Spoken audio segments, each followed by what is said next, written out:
आता मीच बंद करेन. हॅलो, मी प्राध्यापक BP डोळस, महात्मा फुले महाविद्यालय वरुड, राज्यशास्त्र विभाग प्रमुख. आपण 5व्या सेमिस्टर BA फायनलच्या 5व्या सेमिस्टरच्या मधला अत्यंत महत्त्वाचा घटक म्हणजे राष्ट्रवाद, या राष्ट्रवादाच्या घटक कोणकोणते आहेत, या अत्यंत महत्त्वपूर्ण अशा स्वरूपाच्या घटकांचं विश्लेषण आणि वर्णन या ठिकाणी पाहिलेलं आहे. आणि राष्ट्रवादाच्या संदर्भात या अत्यंत महत्त्वपूर्ण अशा स्वरूपाच्या घटकाचं विश्लेषण आणि वर्णन या ठिकाणी पाहिल्यानंतर आज आपण आपल्या महत्त्वपूर्ण अशा स्वरूपाच्या घटकातील राष्ट्रवादातला शेवटचा महत्त्वाचा घटक त्याची माहिती आपण बघणार आहोत. आतापर्यंत आपण राष्ट्रवाद म्हणजे काय, राष्ट्रवादाचा अर्थ काय आहे,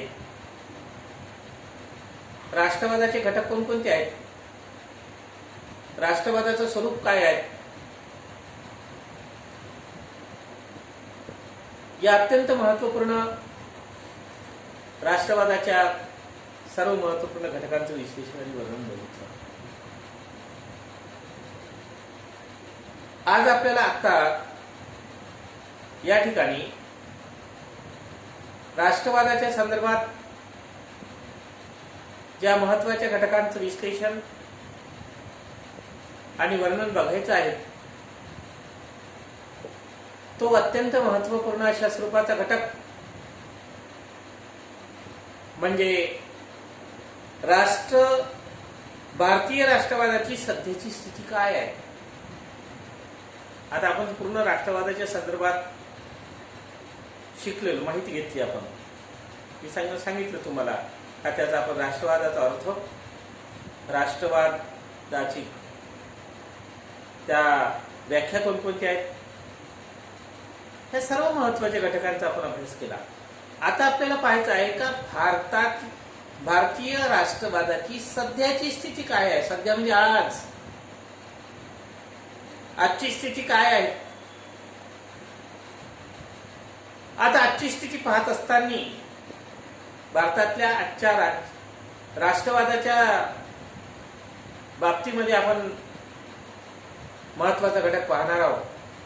पहा, मी तुम्हाला अगोदरच सांगितलं की आपला विषय हा अत्यंत महत्त्वाचा आणि अत्यंत ज्वलंत असा विषय आहे आणि सर्वांना समजणारा आणि सर्वांना न समजणारा विषय आहे. राज्यशास्त्र हे काही सर्वांना कळतच नाही असं म्हणता येणारच नाही. कोणता विषय कळणार नाही, पण राज्यशास्त्र हे बिना शिकलेल्या व्यक्तीला, ज्याला कोणत्याही प्रकारचं शिक्षण नाही, अशाही व्यक्तीला राज्यशास्त्र शिकता येते. पण राज्यशास्त्र नाही शिकता येते, त्याला राजकारण शिकता येते, प्रशासन शिकता येते, त्याला अनुभवाच्या आधारात. एखादा 60 वर्षाचा, 50 वर्षाचा, 70 वर्षाचा माणूस असेल, ज्याने 5वा वर्ग, 7वा वर्ग, 8वा वर्ग शिकला असेल, तोही राष्ट्रवादाच्या संदर्भात मी राष्ट्रवादी आहे असं म्हणतो. टोक सांगतो का मी राष्ट्रवादी आहे, तो राष्ट्रद्रोही आहे, देशद्रोही आहे. आता त्यानं राष्ट्रवाद म्हटलं, देशद्रोही म्हटलं, काय म्हटलं, त्यानं त्याच्या स्वतःच्या अनुभवावरून आणि स्वतःच्या कार्यपद्धतीवर आधार राष्ट्रवादाची व्याख्या केली. त्याला शास्त्रीय कुठल्याही प्रकारचा आधार नाही. राष्ट्रवादाची मग काय होतो, राष्ट्रवादाच्या संदर्भात एखादी व्यक्ती येते आणि सांगते का राष्ट्रवाद असा आहे, मग लोकांना असं वाटते का हा व्यक्ती जो सांगत आहे, गृहमंत्री सांगत असेल किंवा गृहमंत्री सांगत असं नाही म्हणत, असं म्हणतो मी का गृहमंत्री असेल किंवा विरोधी पक्षाचा नेता असेल किंवा कोणत्या, भारतामध्ये अनेक राजकीय पक्ष आहेत. भारतामध्ये अस्तित्वात असणाऱ्या अनेक राजकीय पक्षाचे नेते आणि राजकीय पक्षातील उपनेते, राजकीय पक्षातील इतर सर्व घटक हे राष्ट्रवादाच्या संदर्भात आपापल्या परीनं राष्ट्रवादाची भाषा करतात सोयीनं. म्हणजे आपल्याला आणि आपल्या पक्षाला ज्या गोष्टीमुळं चांगल्या प्रकारचा फायदा प्राप्त होईल समाजामध्ये, राजकारणामध्ये आणि इतर ठिकाणी त्याचा चांगला फायदा करून घेता येईल, त्या पद्धतीनुसार ते राष्ट्रवादाची भाषा करतात आणि राष्ट्रवादाचा आपल्याला अर्थ सांगतात. आणि आपल्यालाही राष्ट्रवादाचा अर्थ एवढा माहीत नसतो. त्यामुळे आपण सुद्धा पुढच्या माणसानं सांगितलेला राष्ट्रवादाचा अर्थ हा प्रमाण समजून आपण त्याला 100% त्याची संमती प्राप्त करतो. म्हणूनच मी सांगितलं हा वादाचा विषय. कोणी म्हणेल का नाही तुम्हाला काय समजते, राष्ट्रवाद याला म्हणतात आणि राष्ट्रवाद जर मी वेगळ्या पद्धतीनं सांगितला तर तू राष्ट्रद्रोही आहे, देशद्रोही आहे. आता देशद्रोही म्हणजे काय, राष्ट्रवाद म्हणजे काय, राष्ट्रवादी असते राष्ट्रवादी नसते हे त्याला कळते कुठे एवढं. पण कळत नाही पण वळते आणि ते जे वळते सध्याच्या काळात राष्ट्रवादाच्या संदर्भात भारताची स्थिती काय असं तुम्हाला विचारलं का सध्याच्या काळात आधुनिक काळात भारतातल्या राष्ट्रवादाच्या संदर्भात स्थिती स्पष्ट करा. आता तुम्हाला आलेला अनुभव असेल, आता आपल्याला जास्त आलेला अनुभव किंवा लोकांना काय म्हणते, कोण काय म्हणते, कोणता राजकीय पक्ष काय म्हणते याचा आपल्याला जास्त फार मोठ्या प्रमाणात त्याचा वापर करता येणार नाही. आपल्याला ज्या ज्या गोष्टी पाहायच्या आहेत त्या सर्व गोष्टी शास्त्रशुद्ध पद्धतीनं पाहायच्या आहेत आणि शास्त्रशुद्ध पद्धतीनं आपल्याला या सर्व गोष्टी पाहायच्या असल्यामुळं त्या आता आपल्याला सध्याच्या भारताच्या स्थितीच्या संदर्भात माहिती पाहत असताना आपल्याला काही पूर्व इतिहासाचाही अभ्यास करावा लागेल. कारण का कोणतीही गोष्ट सांगत असताना किंवा कोणतीही गोष्ट समजावून घेत असताना त्याचा पूर्व इतिहास सुद्धा माहीत असणं तेवढं गरजेचं आहे. म्हणून म्हटलं जाते का इतिहासाशिवाय आता लोक म्हणतात का इतिहासाशिवाय पुढे जाता येत नाही, हे तर 100% बरोबर आहे. मागील इतिहास आढावा घेतल्याशिवाय प्रत्येक व्यक्तीला पुढचं आपलं कार्य करता येत नाही, तेवढं 100% बरोबर आहे. पण काही लोक म्हणतात का इतिहासातली मळी उखडून काढणं काही योग्य नाही. आता ते तसं म्हणणारी व्यक्ती जे असते, तसं म्हणणारे टीकाकार जे टीका करतात ते त्यांच्या परीनुसार करतात. पण इतिहासाची मळी नाही आहे की इतिहासाला मागवा घेतल्याशिवाय आपल्याला पुढचं कार्य करता येत नाही. म्हणून राष्ट्रवादाच्या संदर्भात हे राष्ट्रवाद एकट्या भारतात नाही आहे, जगातल्या सर्व देशात आपापल्या देशाच्या संदर्भात राष्ट्रवाद त्या ठिकाणी तशा प्रकारच्या आहेत. आणि भारतातही सुद्धा सुमारे 5000 वर्षाचा इतिहास किंवा 5000 वर्षाचा वारसा या राष्ट्रवादाला लाभलेला आहे, आजचा नाही आहे.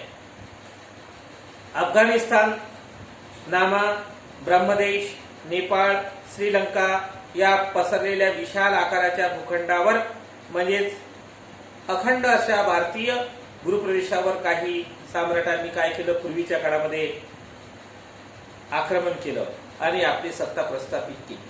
हा प्राचीन इतिहास भारतामध्ये आपल्याला अस्तित्वात असल्याचं दिसते. प्राचीन आंतरराष्ट्रीय क्षेत्रातील व्यापारात मसाल्याचे पदार्थ आणि सुगंधी वस्तू पण पाहतो. प्राचीन कालखंडात मसाल्याचे पदार्थ आणि सुगंधित तेल, सुगंधी द्रव्य, सौंदर्य प्रसाधनाच्या साधनं आणि वस्तू ज्या आहे त्या सर्व बाबतीत भारताचे वर्चस्व प्रस्थापित झाले होते. भारताचं वर्चस्व जे आहे ते भारताचं वर्चस्व सौंदर्य प्रसाधन साधनं, सुगंधी द्रव्य आणि मसाल्याचे पदार्थ आपण पाहतो. ब्रिटिश भारतामध्ये आले, कसे आले, कायसाठी आले, राज्य करायसाठी आले नाही. तर आपण त्याचा विचार जर केला, अभ्यास जर केला तर ब्रिटिश भारतामध्ये व्यापारी धोरणातून आले, व्यापार करण्यासाठी. आपण म्हणतो ना व्यापारी म्हणून आले, राज्यकर्ते बनले, ते व्यापारी म्हणून आले. त्यांनी आपल्या देशात अस्तित्वात असणारा जो कच्चा माल होता, वस्तू होत्या, मसाल्याचे पदार्थ असेल, सुगंधी वस्त्र द्रव्य असेल, सौंदर्य प्रसाधनाची निरनिराळ्या प्रकारची साधनं असेल, या सर्व वस्तू ज्या आहेत त्या सर्व या ठिकाणी त्यांनी केल्या, त्यासाठी ते आले होते. आणि त्या सर्व दृष्टिकोनातून आपण पाहतो का भारतावर सुद्धा अनेक छोट्या मोठ्या राष्ट्रांनी आक्रमण केली. अनेक राष्ट्र, अनेक राज्य, या अनेक, त्याचा जर इतिहास आपण बघितला तर फार मोठा इतिहास आहे. त्या फार मोठ्या इतिहासाकडे आपल्याला जायचं नाही, कारण का ते इतिहास बघत बसलं तर आपल्याला आपला पूर्ण वेळ त्याच्यामध्येच जाईल. आपल्याला वेळेचं बंधन आणि त्या सर्व गोष्टीचा थोडक्यात अगदी 2 मिनिटांमध्ये आपण या ठिकाणी आढावा घेतला. आणि भारतीय राष्ट्रवादाच्या या संज्ञेचा अर्थ काय? भारत या नावाने ओळखला जाणारा विशाल आकाराचा भूप्रदेश, भारत या नावाने ओळखला जाणारा विशाल आकाराचा भूप्रदेश, त्या प्रदेशावर राहणाऱ्या भारतीय समाजात एकीची व ऐक्याची भावना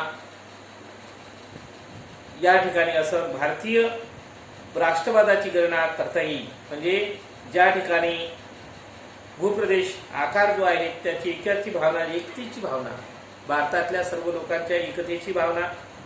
आणि राष्ट्रवाद या संज्ञेचा अर्थ आहे, राष्ट्रवाद या संज्ञेचा अर्थ काय आहे?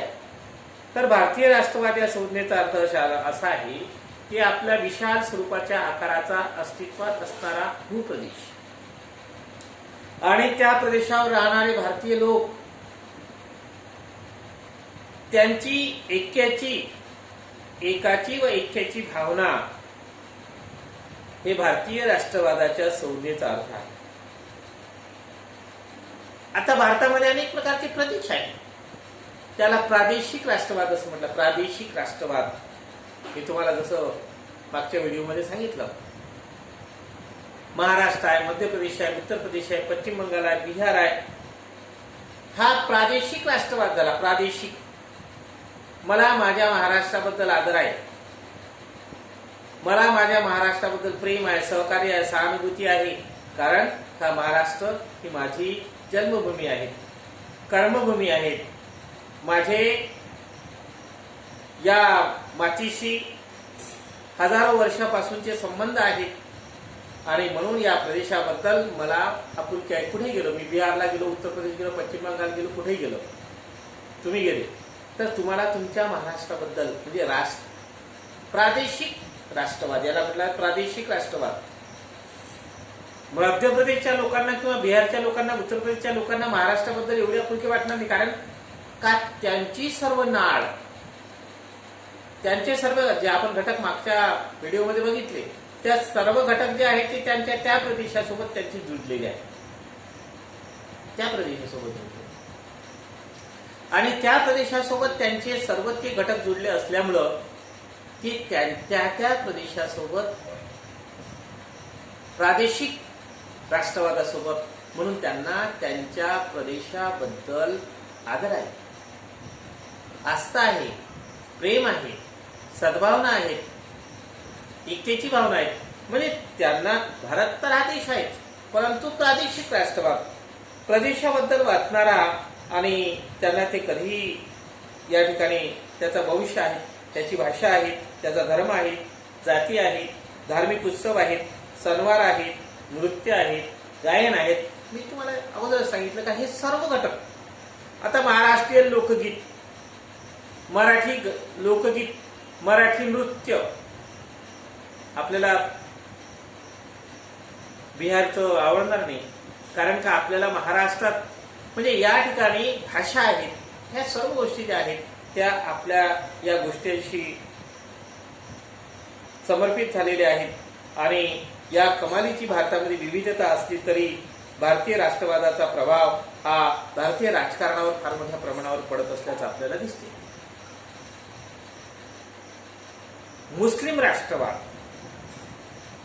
मुस्लिम राष्ट्रवाद यासारखे सांप्रदायिक अडथळे सुद्धा भारतीय राष्ट्रवादाच्या महत्वाच्या घटकांमध्ये निर्माण झाले असल्याचं दिसतं. तरीही भारतीय राष्ट्रवादाचा प्रभाव हा कमी झाला असल्याचा दिसत नाही. त्या सर्व कारणामुळे भारतीय राष्ट्रवादाच्या अध्ययनाला अतिशय महत्वाचं स्थान प्राप्त झालं असल्याचं आपल्याला दिसतं. आता भारतीय राष्ट्रवादाचा पुढचा महत्वाचा घटक जर आपण भारतीय राष्ट्रवादाचा उदय काळ म्हणजे भारतीय राष्ट्रवाद याची मी भारतीय राष्ट्रवादाची तुम्हाला पूर्ण कल्पना दिली पहिले, प्राथमिक माहिती, जनरल माहिती, कारण का आपल्याला भारतीय राष्ट्रवाद काय आहे माहिती असलं पाहिजे यासाठी हे सर्व सांगितलं. आता भारतीय राष्ट्रवादाचा उदय काळ म्हणजे कुठून झाला? उदय प्रत्येकाचा उदय असतोच आणि असतोही असतो. आता उदय काळ ज्याप्रमाणे तुम्हाला मी मागे आता सांगितलं प्रस्तावनेमध्ये, व्यापाराच्या निमित्तानं भारतामध्ये आलेली east India company, east India पहिली कंपनी भारतात, ब्रिटिश कंपनी भारतात, जे ब्रिटिश व्यापाराच्या निमित्तानं आलं तर त्यांनी पहिली ईस्ट इंडिया कंपनी या ब्रिटिश कंपनीने व्यापारी बखारीच्या संरक्षणासाठी सशस्त्र दल निर्माण केलं. व्यापारी, कारण का व्यापार जर आला तर त्याला संरक्षण तर लागेलच आणि ते संरक्षण लागावं या दृष्टिकोनातून त्या ठिकाणी त्यांनी संरक्षण, बखारीचं संरक्षण, सशस्त्र दल निर्माण केले आणि पुढे हा सशस्त्र दलाचे सहाय्य घेऊन त्यांनी संस्थानिकांची राज्य खालसा केली. संस्थानिकांची पहिले त्यांना काय केलं, पहिले तर आपल्या जो व्यापार आहे त्याच्यावर संरक्षण ठेवण्यासाठी ती व्यापारी दल तयार केलं. मग याच संरक्षण दलाचा व्यापार काय केलं, जे भारतामध्ये छोटे मोठे राज्य होते, खालसा होते, राज्य होते, त्याला खालसा केलं म्हणजे त्याच्यावर आक्रमण करून ते आपल्या हस्तगत केलं आणि संस्थानिकांना नाममात्र स्वरूपात ठेवलं, आपल्या अंडरमध्ये घेतलं, आपल्या कार्यावर केलं आणि ब्रिटिशांनी आपला व्यापार हा मोठ्या प्रमाणात वाढवला आणि त्या दृष्टिकोनातून तसे कार्यपद्धती झाली. इथून त्याचा उदय झाला. भारतात भारतीय राष्ट्रवादाच्या वृद्धीची कारणं कोणती? वृद्धी कशी झाली भारताच्या राष्ट्रवादाच्या वृद्धीची कारणं जी आहेत ती कशा प्रकारची आहेत? आता यामध्ये आपल्याला दिसते राजकीय आणि प्रशासकीय एकता. राजकीय आणि प्रशासकीय एकता, राजकीय आणि प्रशासन हा प्रत्येक देशाचा केंद्रबिंदू असतो. आणि ब्रिटिश ईस्ट इंडिया कंपनीचं राज्य प्रस्थापित होण्यात पूर्वीच्या काळात भारतातल्या लहान मोठ्या आकाराच्या संस्थांचं विभाजन मोठ्या प्रमाणात होता आणि भारतीय प्रदेशात विभिन्न संस्थाने, राजे आणि त्यांच्या नियंत्रणाखाली असणारी प्रजा यांचा सर्व संबंध ईस्ट इंडिया कंपनीच्या माध्यमातून झाला आणि त्या दृष्टिकोनातून तशा प्रकारची कार्यपद्धती केल्या गेली. इंग्रजी भाषा आणि पाश्चिमात्य शिक्षण, कारण का ब्रिटिश भारतामध्ये असल्यामुळं इंग्रजांनी त्यांची जी भाषा होती ती भाषा आणि पाश्चिमात्य शिक्षण हे भारतामध्ये रुजवण्याचा प्रयत्न केला. आणि राज्यकर्ते म्हणजेच राज्यकारभारात राज्यकर्त्यांची जी भाषा आणि राज्यकर्त्यांच्या भाषेच्या माध्यमातून आता इंग्रजी भारतात कुठून आली? ब्रिटिशांपासून आली आणि त्या ठिकाणी राज्यकर्त्यांनी त्या दृष्टिकोनातून भारताला साक्षर करण्याच्या दृष्टिकोनातून त्यांनी आपली भाषा आपल्याला समजलं पाहिजे म्हणून आपल्याला अगदी सुरुवातीपासून तीच भाषेचं ज्ञान दिलं. म्हणून आपल्या भारतामध्ये इंग्रजी विद्यापीठी भाषा, महाविद्यालयाची भाषा किंवा इतर सर्व भाषा या ठिकाणी त्यांनी हे कार्य केलं असल्याचं आपल्याला दिसतं. आणि शिक्षण पद्धतीमध्ये सुद्धा वैद्यकीय भाषा इंग्रजी आहे, नैसर्गिक अभियांत्रिकीची भाषा, कायद्याची भाषा, सर्व भाषा इंग्रजी भाषा अस्तित्वात असल्याचं दिसतं आणि त्या दृष्टीने भाषेचा सुद्धा त्यावर प्रभाव पडला. वाहतुकीच्या आणि दळणवळणाच्या साधनांच्या निर्माण मार्गांचा विकास झाला. वाहतुकीची साधनं आणि दळणवळणाच्या साधनांचा विकास अलीकडच्या काळामध्ये आपण बघतो. वाहतुकीची साधनं मोठ्या प्रमाणात वाढली. रेल्वे आहेत, जहाज आहेत, विमानसेवा आहेत, जलद गतीनं वाहतुकीची साधनं आणि दळणवळणाच्या साधनात मोबाईल जसं म्हटलं आपण, एका सेकंदात आपण अमेरिकेच्या माणसासोबत बोलू शकतो. जगातल्या कोणत्याही देशातल्या व्यक्तीशी आपण अवघ्या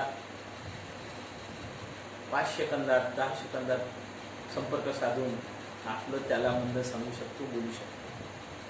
हे दळणवळण किती फास्ट झालं, किती जलद झालं आणि किती महत्वपूर्ण दृष्टिकोनातून या सर्व गोष्टीमुळे काय झालं, राष्ट्रवादाच्या वृद्धी झाली. भारतीय राष्ट्रवादात मध्ये वृद्धी होण्याची कारण बघत आहोत आपण. या सर्व कारणामुळं भारतीय राष्ट्रवादाच्या विकासामध्ये, वृद्धीमध्ये, विकास म्हणून आपण त्याला वृद्धी म्हणते आपण. चौथं महत्वाचा घटक आहे वृत्तपत्राचा उदय. वृत्तपत्र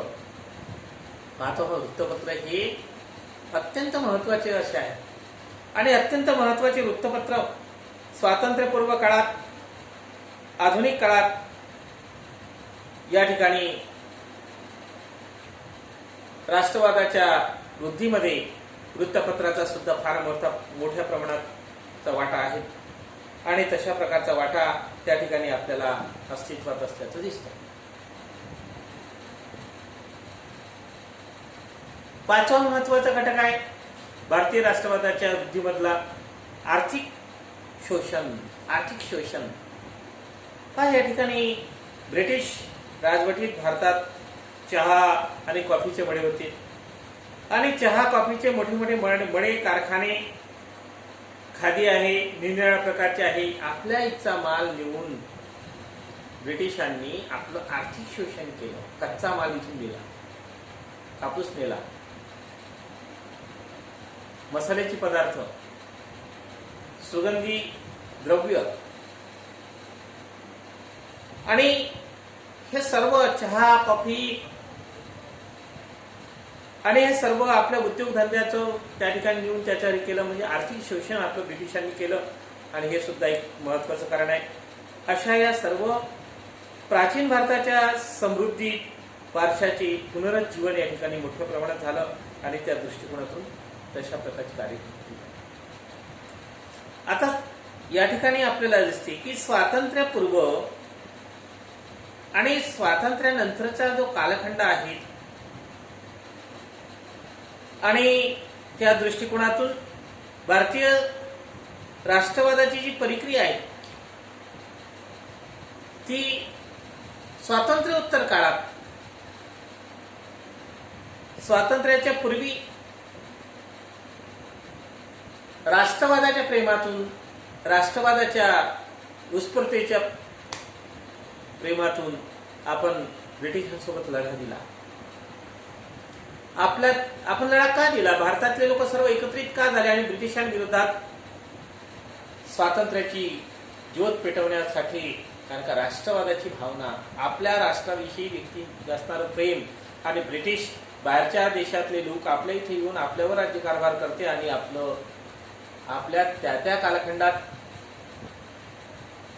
त्यावेळेस पासून सर्व लोकांनी भारतीय स्वातंत्र्यासाठी फार मोठ्या प्रमाणात या ठिकाणी कार्य केलं आणि त्या दृष्टिकोनातून तशा प्रकारची कार्यपद्धती झाली.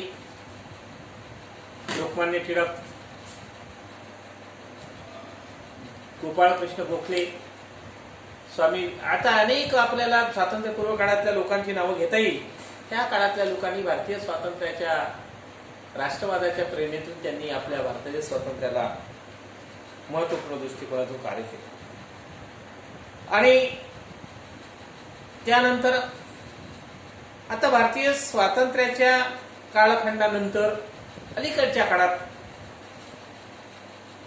राष्ट्रवादाच्या संदर्भात स्वातंत्र्योत्तर कालखंड, भारतीय राष्ट्रवाद आजच्या काळात, आज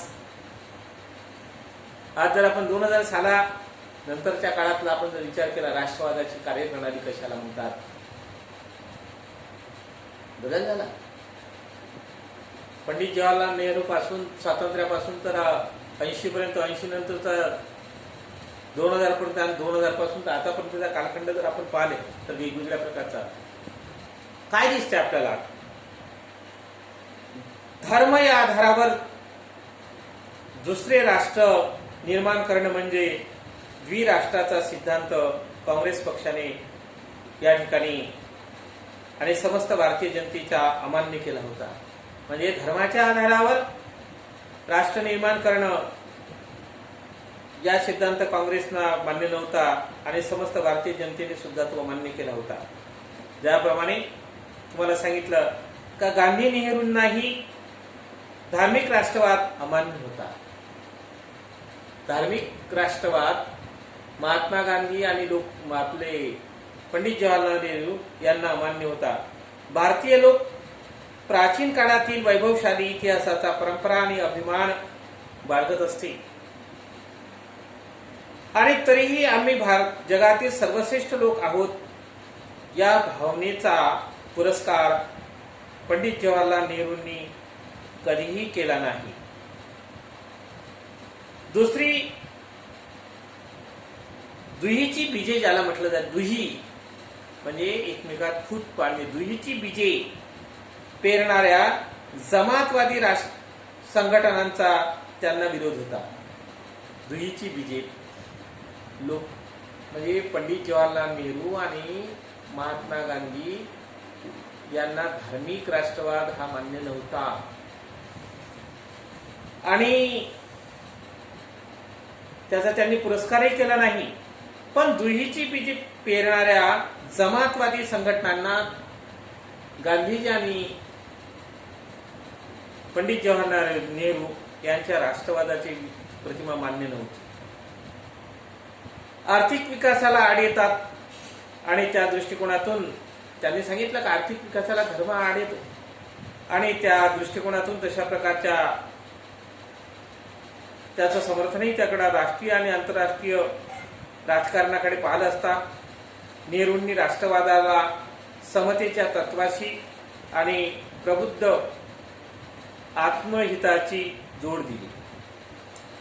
स्वातंत्र्योत्तर काळात केंद्र सरकार आणि राज्य सरकार, केंद्र, राज्य आणि स्थानिक अशा शासनाच्या तिन्ही स्तरावर काँग्रेस पक्ष सत्तारूढ होता आणि पंडित जवाहरलाल नेहरू हे भारताचे पहिले पंतप्रधान होते आणि त्यांनी मानवी जीवनात धर्माचे स्थान महत्त्वपूर्ण आहे, परंतु धार्मिक विविधता हे भारतीय समाजाचे वास्तव्य आहे.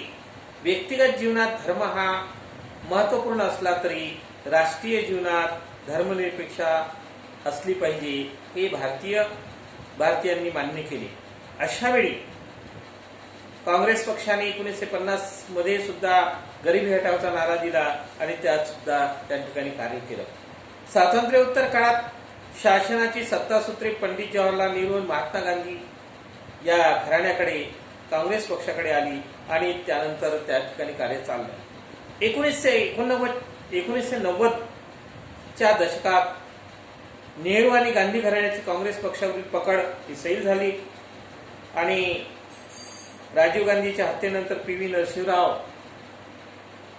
पंतप्रधान झाले आणि त्यांनी समाजवादी तत्वावर भर देणाऱ्या संमिश्र आणि बंदिस्त अर्थव्यवस्थेचा त्याग केला. खुली बाजारपेठ, खुली अर्थव्यवस्था स्वीकारण्यात आली आणि त्यानंतर त्या ठिकाणी कार्य करण्याला सुरुवात झाली. 1985 नंतरचा काळ, नंतरच्या काळात शहाबानू प्रकरण, 1985 मध्ये शहाबानू प्रकरण आणि अयोध्येमधील राम मंदिर शिलान्यास अनुमती या दोन घटकामुळे आणि त्यानंतर राम जन्मभूमी या तथाकथित महत्त्वपूर्ण अशा प्रकारच्या कार्यामुळे त्या ठिकाणी बाबरी मस्जिदीचा प्रश्न, धर्मनिरपेक्षतेच्या तत्वाचा नेमका अर्थ काय, या सर्व गोष्टी त्या ठिकाणी झाल्या. नेते आणि राजकीय पक्ष पद्धतीत मतभेद उफाळून आले आणि संसदेत आणि लोकसभेत धर्मनिरपेक्षतेच्या तास चर्चा झाली. धर्मनिरपेक्षता या आधारावर लहान मोठ्या आकाराची काही गट आणि पक्ष निर्माण झाले आणि जनतेच्या धर्मनिरपेक्षतेच्या रक्षण करण्याच्या दृष्टिकोनातून हिंदू संप्रदायित्वाला विरोध आणि सर्व धर्म समभाव अशी भूमिका काँग्रेस पक्षाची होती आणि धर्मनिरपेक्षता म्हणजे मुस्लिम मताचे ध्रुवीकरण नाही, वोट बँक आहे असं पॉलिटिक्स आणि बहुसंख्य लोक हिंदुत्वाची संपूर्ण उपेक्षा करणारे नाही अशी भूमिका भाजप आणि भाजपच्या नेतृत्वाखाली सामील झालेल्या निरनिराळ्या राष्ट्रीय घटक पक्षांची होती. धर्मनिरपेक्षतेच्या तत्वाच्या अर्थसंबंधाविषयी दोन भूमिका परस्पर विरोधी आहेत आणि या परस्पर विरोधी असणाऱ्या जनतेचा समाज निर्माण करण्याचा प्रयत्न काँग्रेस आणि भारतीय जनता पक्ष यांच्या नेतृत्वाखाली झालेल्या राजकीय पक्षांच्या आघाड्यांनी केला. धर्मनिरपेक्षतेच्या आपल्या भूमिका जनसमर्थनाला पटवून देण्यासाठी अटल बिहारी वाजपेयी, नंतर डॉक्टर मनमोहन सिंग आणि त्यानंतर नरेंद्र मोदी यांच्या नेतृत्वाखाली सत्ताधाऱ्यांनी घडवून आणली. अद्यापही धर्मनिरपेक्षतेच्या अर्थासंबंधी आपापल्या भूमिका काँग्रेस आणि भारतीय जनता पक्ष चिकटून आहेत आणि 2019 मधल्या झालेल्या निवडणुकीतील प्रचार, निवडणूक निकाल, राष्ट्रप्रेम, राष्ट्राचे रक्षण, प्रथम शेजारी राष्ट्राची जशास तशी उत्तर, आर्थिक विकास या मुद्द्यावर राष्ट्रवादात समावेश झाला आणि असल्याचे दिसून येते. एकंदरीत भारतीय राष्ट्रवादाचा अर्थ कालपरत्वे बदलून आला असल्याचे दिसून येते. स्वातंत्र्योत्तर काळात भारतीय राष्ट्रवादाच्या अर्थाला आणि भारतीय राष्ट्रवादाची धर्मनिरपेक्षता, आर्थिक विकास, देशाचे रक्षण, दहशतवाद यासारख्या ठळक मुद्द्यांच्या आधारावर राजकीय पक्षांनी घेतलेल्या भूमिका त्यांचे समर्थन लाभते आणि तो पक्ष सत्तारूढ होण्याची संभावना आहे. भारतीय राष्ट्रवादाच्या बाबतीत भूमिकेचा प्रभाव शासनाच्या धोरणावर आणि भारतीय राजकारणावर पडत असल्याचं आपल्याला या ठिकाणी दिसते आणि सध्याच्या भारताच्या या राष्ट्रवादी धोरणावर आपण फार काही जास्त बोलणार नाही, कारण का हा वादाचा मुद्दा असतो आणि त्यामुळे आपण बाकी गोष्टीकडे विशेष लक्ष देणार नाही. आपण सध्याच्या भारताच्या राजकीय स्थितीबद्दल आणि राष्ट्रवादाच्या बद्दल या ठिकाणी माहिती पाहिली. जय हिंद, जय महाराष्ट्र.